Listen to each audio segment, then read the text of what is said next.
So, here's my ryobi 10-inch miter saw.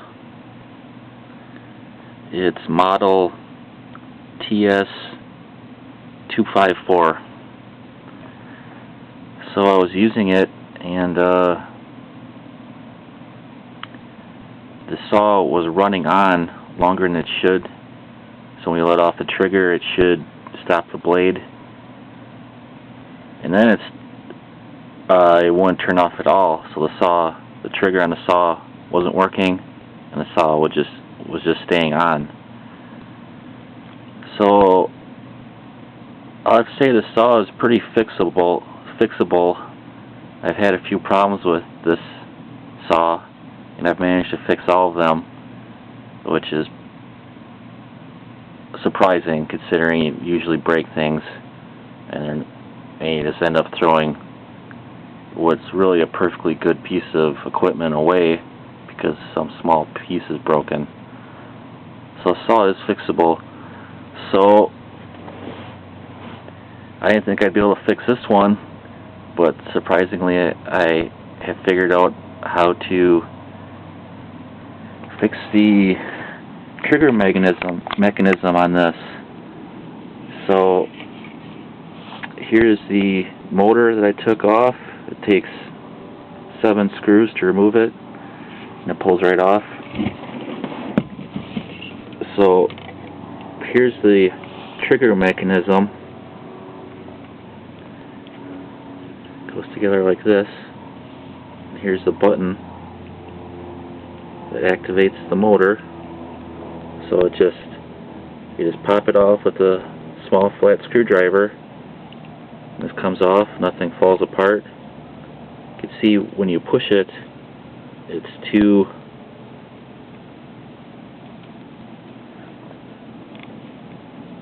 things sticking out, and they move up and down. So here was the problem.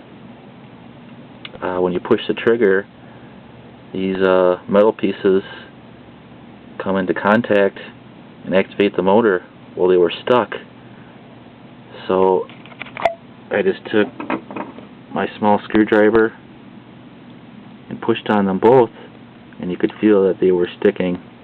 So now they move freely, and the saw works perfectly fine. So then you just put this back on. You can tell the way it goes. This one's longer, this one's shorter. Snaps back on. So that's how you fix the trigger on these. At least that's what was wrong with this one.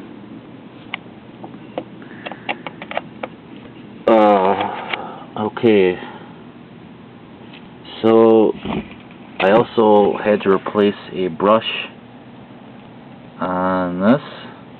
And here's how you get at your brushes. You just take a screwdriver, you unscrew this cover, and your brush pulls out.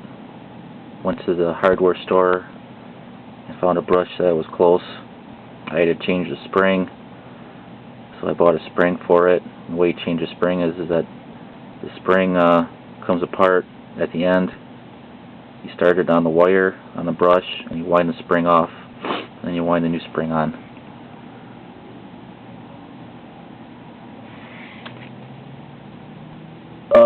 So some reasons why it's okay, that's the trigger thing. If your blade doesn't turn, also so when you have a bad brush, you plug it in and you squeeze the trigger, nothing happens. It may also be a burnt commutator, and that's the copper part of the motor that the brushes run on. So you just take some wet dry sandpaper. You don't wet the sandpaper, you sand off any burnt material on your commutator. I guess that's what it's called. And then it should work if your brushes are good. So I also had broken teeth on this. So here's the motor teeth. You can see they're worn. I actually use this to cut firewood, You do that at your own risk if you do that, by the way. So it's pretty rough using it for firewood. So the teeth are deformed on this. But then there was one broken tooth inside the gearbox. So I just, with the saw unplugged, you can spin your blade.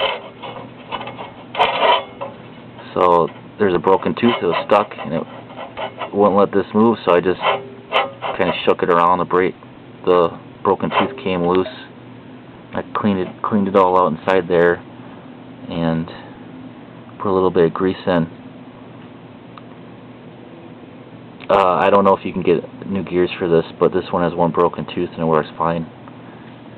So if it doesn't spin, it might be a broken tooth, maybe a bad bearing, one of the bearings on your motor.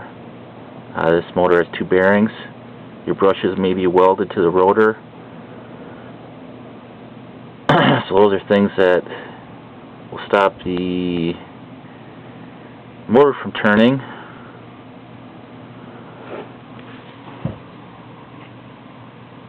So I guess those are three things I had wrong with this: the trigger, the brushes, and broken gear tooth. This also has a blade lock for changing the blades. I didn't realize this until I had the broken tooth thing. So you just spin your blade and you push this in while you're spinning your blade, and it'll lock in, and it'll lock the blade so you can change blades.